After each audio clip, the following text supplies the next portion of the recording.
শীতকাল আর চাদরের মতো গল্পে তুমি থাকতে এলে বেশিতে বা অল্পে।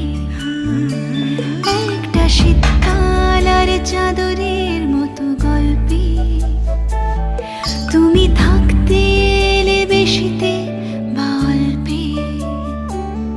রোজই ফুটিয়ে গেলে ফুল কিংবা আলপিন, ভাবছি জানি সে কি তুমি নও। একটা নাম না জানা বাড়ির পাঁচিলে জানি দেখা না দিয়ে